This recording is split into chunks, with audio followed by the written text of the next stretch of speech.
Bonjour, je m'appelle Nicolas Bonnet, je suis pharmacien de santé publique, j'interviens comme directeur du réseau RESPAD. Par ailleurs, je suis responsable de la consultation d'addictologie pour adolescents et jeunes adultes à l'hôpital de la Pitié-Salpêtrière à Paris, dans le service de psychiatrie de l'enfant et de l'adolescent. Et sur des fonctions associatives, je suis président du Carreau de Prose à Montreuil, en Seine-Saint-Denis. Alors le cannabis, c'est une plante, c'est une herbacée, une plante relativement ancienne d'utilisation, qui a plus de 3000 ans d'usage, notamment thérapeutique, mais aussi en différentes situations d'usage bien-être. Le Brésil, lui, a trouvé un nouveau sujet de tension et de division. Cette fois, c'est l'usage du cannabis qui est en jeu. Il vient d'être dépénalisé par la Cour suprême, donc pour usage personnel, et ça hérisse les conservateurs. Le cannabis, c'est un produit qui a été particulièrement prohibé, interdit, poursuivi au cours du XXe siècle. C'est le produit phare emblématique de la prohibition. Donc c'est un produit qu'on utilise depuis plus de 3000 ans au niveau mondial, qu'on retrouve dans différentes contrées depuis très très longtemps en termes d'usage. Et puis malheureusement, au cours du XXe siècle, en fait, ce produit a plus ou moins disparu des pharmacothérapies, des différentes stratégies thérapeutiques, et donc parce que très prohibé, parce que très combattu.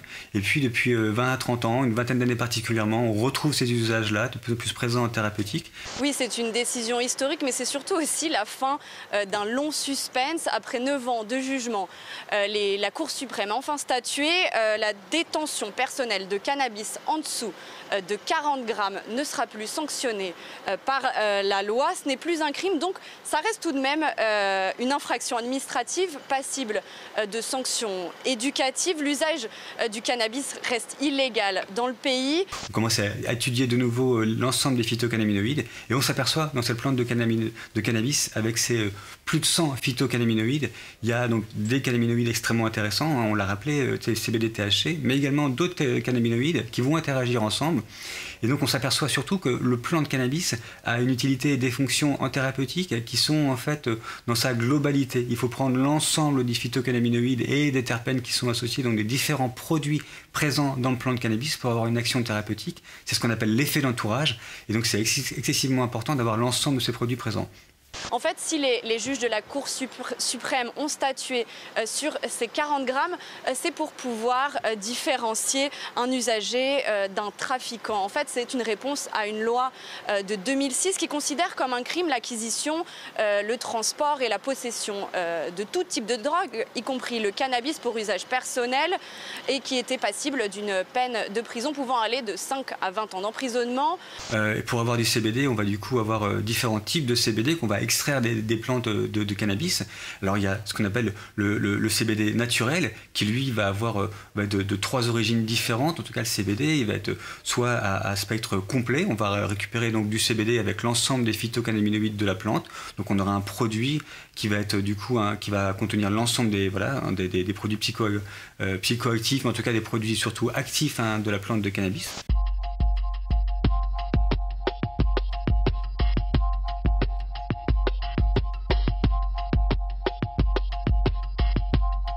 En tout cas, cette loi, elle ne définissait aucune quantité justement pour la consommation personnelle, ce qui fait que l'appréciation était laissée aux juges et aux policiers. Et alors, pour les détracteurs de cette loi, elle est justement discriminatoire contre les personnes noires et les habitants des favelas qui statistiquement ont beaucoup plus de chances d'être arrêtés par la police et d'être emprisonnés pour trafic de drogue dès le moindre gramme de cannabis transporté, alors qu'une personne blanche, elle, a plus de chances d'être considérée comme un usager. Il était venu en personne féliciter les enquêteurs. Le chef de l'État devant 7 tonnes de cannabis interceptées par la douane dans les beaux quartiers de Paris. La saisie est colossale, mais elle se retrouve au cœur d'une polémique sulfureuse. Le CBD à spectre large, qui est lui déjà un peu plus purifié, on va avoir un petit peu moins d'autres phytocannabinoïdes, on aura surtout du CBD et du THC. Et puis on a le CBD à spectre étroit, qui est lui surtout un produit avec quasiment que du CBD et du THC. On aura retiré un maximum des autres produits du coup présents dans la plante initialement. Ça, c'est pour le CBD d'origine naturelle. Au Brésil, d'ailleurs, justement, la population carcérale, 70% de cette population carcérale est noire. C'est la 3e population carcérale au monde, avec plus de 850 000 détenus, dont 200 000 pour trafic de drogue. Désormais, le Conseil national de justice va réévaluer les cas de personnes emprisonnées pour possession de cannabis. Selon une étude, 7% des détenus pourraient bénéficier de cette décision de la Cour suprême. François Thierry, à l'époque, c'est le grand patron de l'Office des stupes et il incarnait une nouvelle stratégie, présentée comme révolutionnaire, de lutte contre les stupes. J'avais déjà eu des doutes sur les liens entre les informateurs et leurs officiers traitants. J'avais déjà écrit notamment des papiers dans l'IB sur ces liens parfois sulfureux, et notamment le principe de livraison surveillée, qui consiste à laisser passer de la drogue pour la saisir à l'arrivée. On a également 2 autres types de CBD. Un CBD d'origine, du coup, lui, synthétique, qui est un CBD d'origine de synthèse, qui lui, du coup, va être fabriqué à partir d'autres éléments naturels, donc notamment par exemple de la levure de bière avec lequel on peut faire du CBD, et puis un CBD totalement synthétique qui lui va être fait du coup uniquement par des opérations chimiques et qui va être par contre là, un isolat extrêmement pur de CBD qui contiendra entre 95 et 99% de CBD. Pour les députés conservateurs, notamment les députés évangéliques, c'est une tragédie pour les familles. Ils sont en tout cas accompagnés, suivis par l'opinion publique, puisque selon un sondage, 72% des Brésiliens se disent opposés à l'usage récréatif du cannabis. Cannabinoïdes, ils ont une réglementation assez particulière, en fonction notamment des différents types de cannabinoïdes.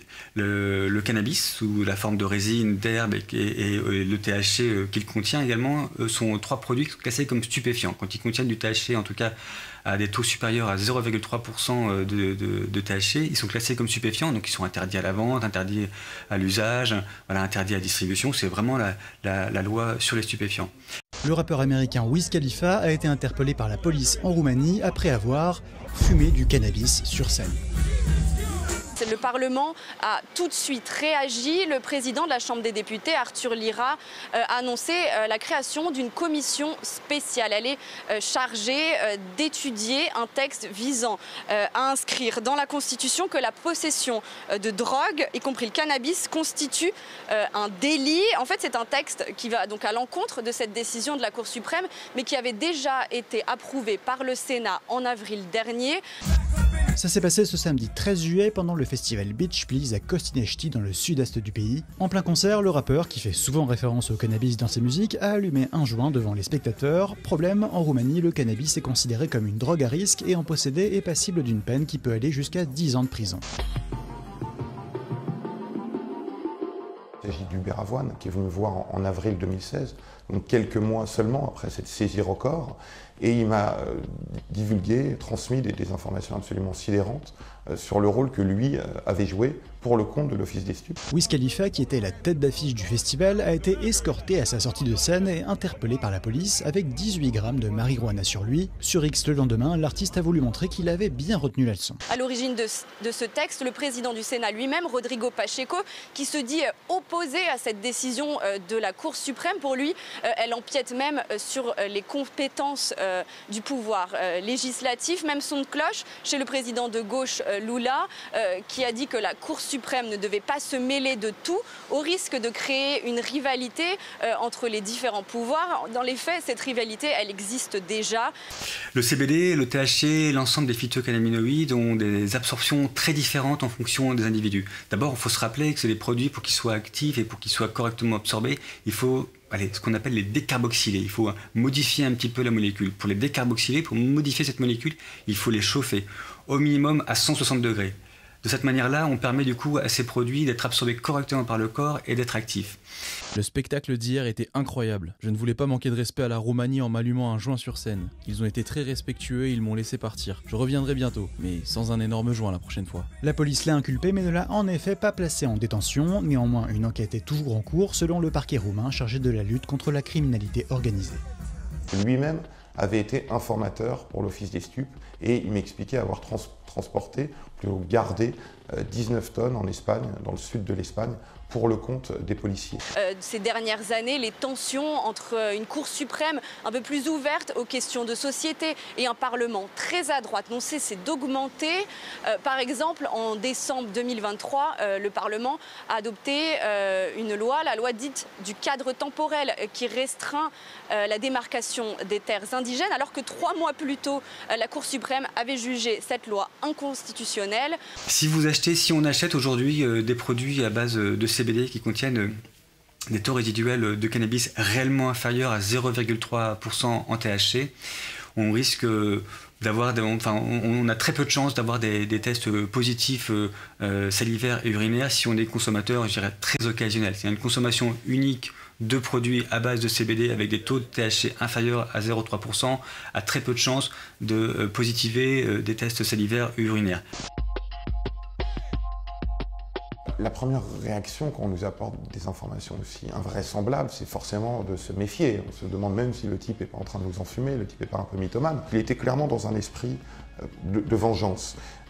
Ou en tout cas de dénonciation d'un certain nombre d'opérations illégales. Autre exemple sur le mariage homosexuel, il y a une proposition de loi à la Chambre des députés émise par des députés évangéliques qui voudraient interdire le mariage homosexuel alors qu'il a été garanti par la Cour suprême en 2011. Ce bras de fer entre les pouvoirs, il a surtout une conséquence, celle de fragiliser l'image de la Cour suprême. Si on consomme régulièrement des produits à base de CBD qui contiennent des taux en THC inférieurs à 0,3%. Ce qu'on sait, c'est que le THC s'accumule dans le corps, notamment dans toutes les parties graisseuses, dans toute voilà, ce qu'on appelle la masse adipeuse, dans toutes les graisses du corps, et est relargué progressivement. Donc si on consomme régulièrement du CBD avec un petit peu de THC, et bien progressivement, on va accumuler beaucoup de THC, et donc de ce THC qu'on va du coup accumuler, il va positiver les tests urinaires, les tests salivaires au THC, et donc on risque du coup, là, dans ces cas-là, d'être positif aux tests qui peuvent être pratiqués, notamment par les forces de l'ordre.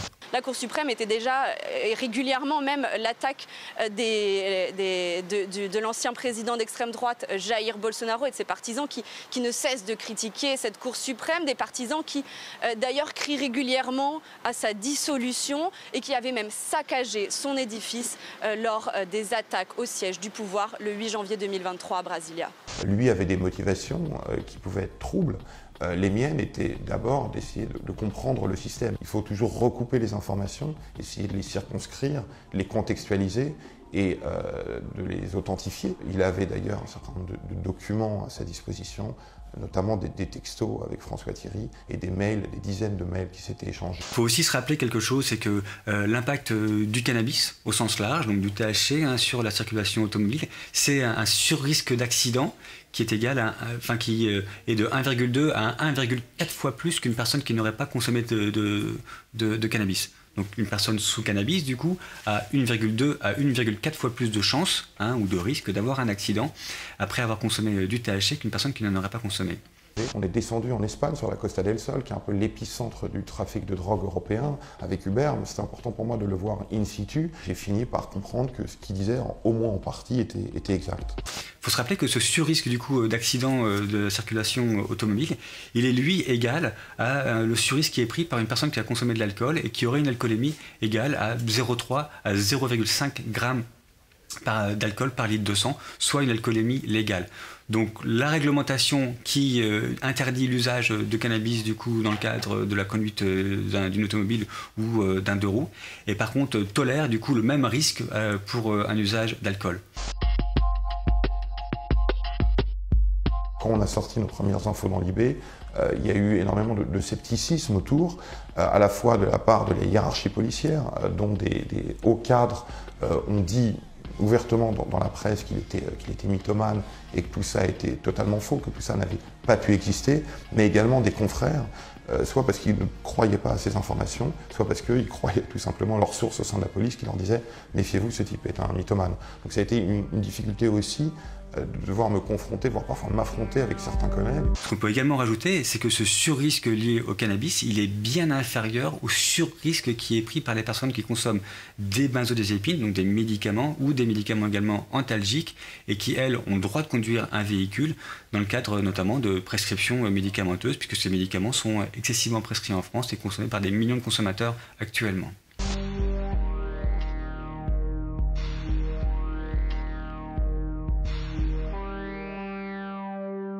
Il a fait de l'office, l'État français, le plus grand trafiquant du pays. Moi, j'ai été témoin de ça. On est au-delà du scandale, on est vraiment sur une affaire d'État. On va faire péter la République, voilà ce qu'on va faire. Stop, on arrête là. Tu sais les risques que je prends pour toi ? Ce qu'on peut en dire, c'est que la réglementation, du coup, sur l'usage de cannabis au volant, pour schématiser, c'est qu'elle, en tout cas, elle ne se base pas sur la science, elle ne se base pas sur les preuves, elle ne se base pas sur les données vraiment des différentes études, elle se base évidemment sur d'autres enjeux, d'autres situations qui sont plus liées à la prohibition ou à des jugements moraux qui entourent, encore une fois, la consommation des produits stupéfiants. Introducing Brightside, high-quality cannabis delivered right to your door. Brightside offers an extensive menu of strains and products to meet your needs. Choose the experience you want, and we'll send you the dankest herb, the real sticky icky. Le THC, quand on consomme du THC, donc encore une fois, le produit est l'origine des effets psychotropes principaux du cannabis. On a une relation à peu près dose linéaire, c'est-à-dire qu'en fait, plus vous consommez, plus on consomme du THC, plus on va avoir un effet psychotrope qui va être lié du coup à cet usage de THC. Donc plus on consomme, plus on va défoncer, plus on aura des effets sédatifs, plus on aura des effets euphorisants, etc. Some top shelf marijuana. If you like what we send you, keep the whole jar. We'll even include some nugs for you to blaze. As part of Discovery, you'll get to try new strains and products. Pour le CBD, on dit qu'il faut commencer bas, les doses start low, on commence tout doucement les doses, très bas, et on va tout doucement augmenter les doses. Et on a un effet cloche, en fait, à partir d'un moment, si on en prend trop, tac, on va avoir les effets inverses, paradoxaux, en fait, du produit, qui vont être présents sur le corps. Side effects may include euphoria, increased appetite, uncontrollable giggles, elevated sensitivity to musical dopeness, and reduced anxiety. Tetrahydrocannabinol may also induce feelings of existential well-being and relentless optimism. Ce qui veut dire quoi? Ce qui veut dire qu'en fait, quand on veut avoir un effet du CBD, il faut commencer à des doses qui sont relativement faibles, 5 mg, 10 mg. Il faut essayer de fractionner les prises, 2 prises par jour, et il faut attendre entre 3 et 5 jours avant d'avoir une concentration d'équilibre, et après, du coup, augmenter les doses si on n'a toujours pas ressenti ou eu l'effet qu'on attendait. With a Brightside subscription, you can get it once a month, once a week, or whenever you want. All at a price you'll like. And yes, this is a real company. Do you know who I am? You're the wizard. Le cannabis, du coup, qui est consommé, quelle que soit ses formes, encore une fois, inflorescence, résine, huile ou d'autres produits, ça contient donc une centaine de phytocannabinoïdes et beaucoup d'autres produits, des terpènes et d'autres produits. Tous ces produits-là, sont des produits qui sont pharmacologiquement actifs. Et donc, du coup, ils peuvent rentrer du coup en interaction avec d'autres produits, notamment des médicaments. Ask your doctor if cannabis is right for you. It probably is.